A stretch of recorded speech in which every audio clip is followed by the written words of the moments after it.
Today we're checking out the top 10 metal album releases during the month of November. Hatebreed, Bad Omens, and Slipknot all released stuff in the month of November. But there was one album that divided the critics, causing a stir of controversial opinions. Stay until the end to find out more. Don't forget to check out the description in this video for more metal content. Final words to you. Daytime. Compared to its predecessor, Legacy of Kings, they were at their most laid back of times. It just sounds a bit downplayed.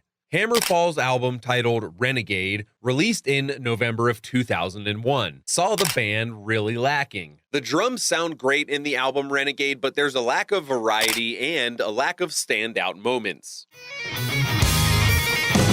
Black river steel, our souls shall flow, and by the allegiance we ready to go.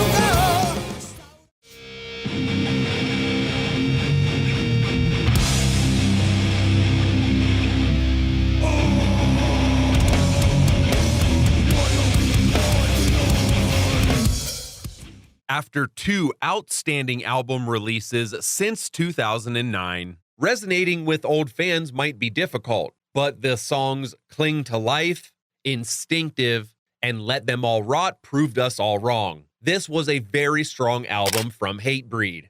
Yet for some, that may be a hard pill to swallow. Hatebreed released their album, Weight of the False Self, in the year 2020, proving why they were still the cream of the crop. The thing that some people may not like is the lack of variety on the album. They are hardcore but refusing to change their sound, and that might draw some people off to other bands. It's just like they say, there's more than one way to skin a cat.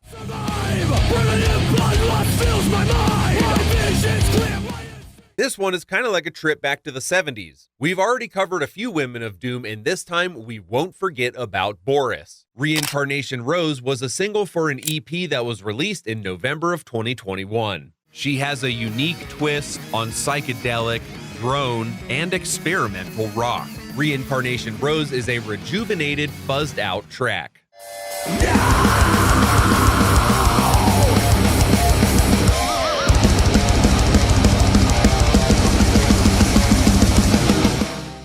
This is a heavy and rough sounding album. If we had to pick 3 tracks from this album, we'd go for Death by a Thousand Cuts, Can't Escape the Waves, and Parasite.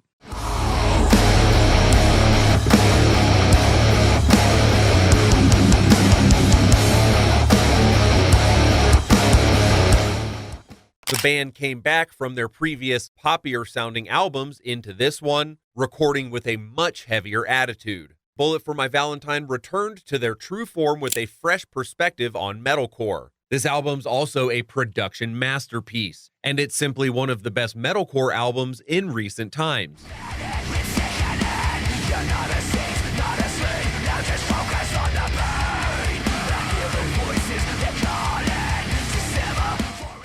Prescribing Horror is Gary Holt channeling his inner Slayer. With its dark passages, this track could easily work as an introductory track for the album. The song The Beatings Will Continue is a bit more on the normal short spectrum of song length at 3 minutes. This one might have been a little bit too much riffage for some people, and we happily acknowledge this. And the album's self-titled song, Persona Non Grata, is a 7-minute long riff session, so strap in and enjoy the riffs.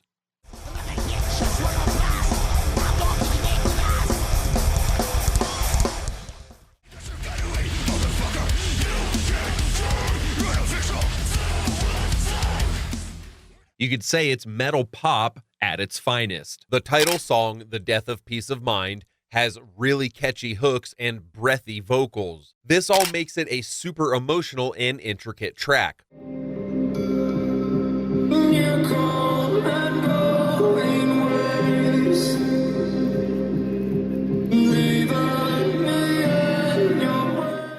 We do see something that we personally don't really care for, though.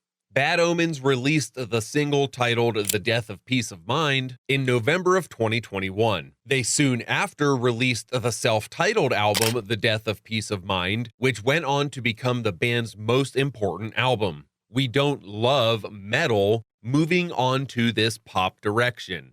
Yet it seems like we can't stop it from happening. What do you think? Let's chat in the comments. Shut up! That's it! Let's go! Let's go!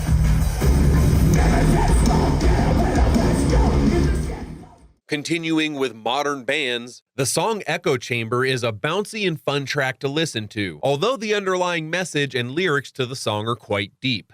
Northlane released the single on November 10th of 2021 while promoting album number 6, Obsidian.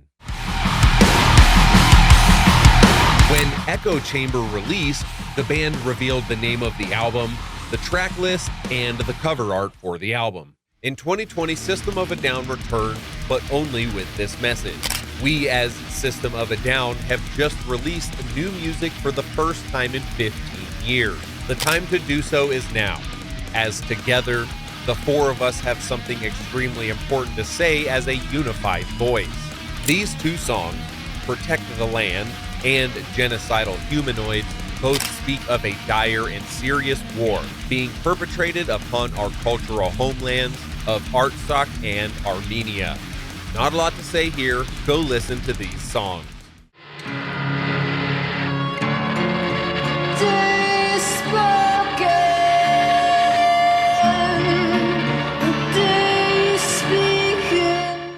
If you're into sludge metal and goth, then Blood Moon 1 by Converge and Chelsea Wolfe might be a worthwhile title for you. It's not quite riff intensive, nor is it a traditional sludge. Some people praise the album Blood Moon 1 for having grandiose atmospherics. Others thought it pushed the limits for veteran fans of Converge.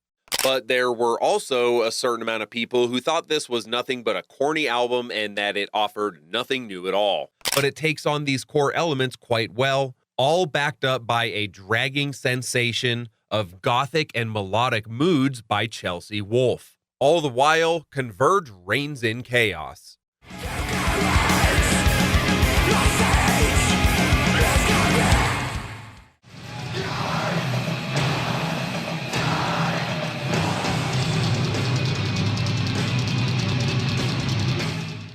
Drummer from Tala, Max Portnoy, thought the track was a chaotic return to the old Slipknot and praised the drumming performance of Jay Weinberg. The song talked about the dangers of social media and how it's used as a manipulation tool. This was huge. It was a punishing classic, but it was a bit weird. Slipknot released their single, The Chapel Town Rag, in support of The End So Far. It was a visceral return to Iowa, blending extreme metal in the process. Jay came along as Joey Jordison's replacement in 2004 and had an amazing and illustrious career with Slipknot, which is why seeing him go leaves us all a bit puzzled.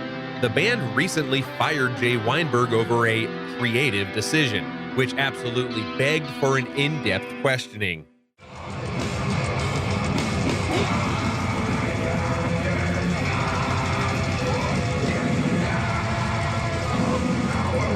So which one of these was your favorite?